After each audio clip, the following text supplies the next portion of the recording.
Hi again, everybody. Tylander, Dave Carducci back with you here at the Mac Center. The Golden Flashes in this conference game fall to the Western Michigan Broncos 75-59. And Dave, from the beginning, it was very clear there's going to be a tough shooting night for the Kent State Golden Flashes. Yeah, nothing falling right from the start. They shoot about 25% in the first half, fall behind by 10, and you need something to get going in the second half, and you make just one of your first 9 shots.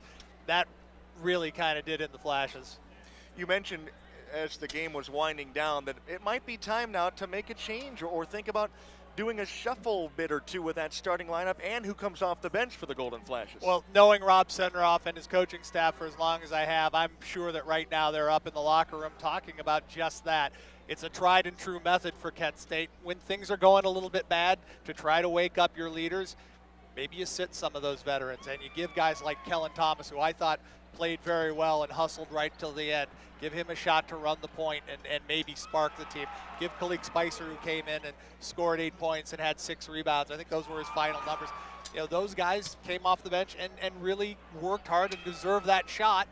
Maybe it gets some of the other guys going. Now down low, Spicer found his way through heavy traffic, blind with his back to the basket, score. Well, defense really wasn't a problem for the Golden Flashes, Dave, for the most part, because they got a couple of early fouls against Whittington because Darren Goodson was able to take some charges tonight. The left-hand dribble to the elbow, now down the left side of the lane, and Lawrence. Great job by Darren Goodson. Came from behind, but it was Goodson who took the charge. 30 on the clock. Here's Perry down low, baseline left. Whittington with another charge. And that's number 2. He lowered that right shoulder right into Darren Goodson.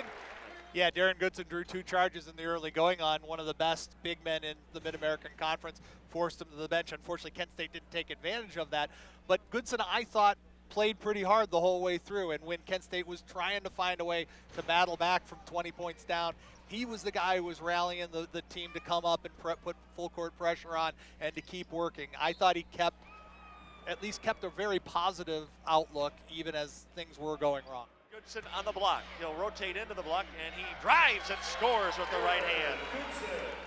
You knew this was going to be a tough week, even though you had one of these games at home with Western Michigan, but it's not going to get any easier, Dave, on Sunday night, a rare Sunday night game that is going to be played against, quite honestly, a league favorite at this point in the Toledo Rockets. It's not going to get much easier. Yeah, absolutely. Akron found out how good Toledo can be just this past weekend.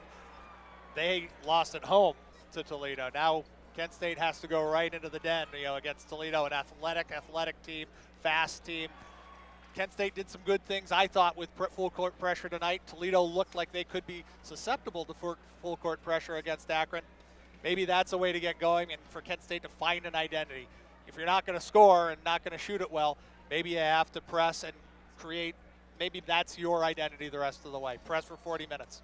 Well, the Golden Flash is still looking for that 12th win. They fall to 2-3 in Mid-American Conference play. They'll try to get back to 500 on Sunday against the Toledo Rockets. For Dave Carducci, I'm Ty Linder.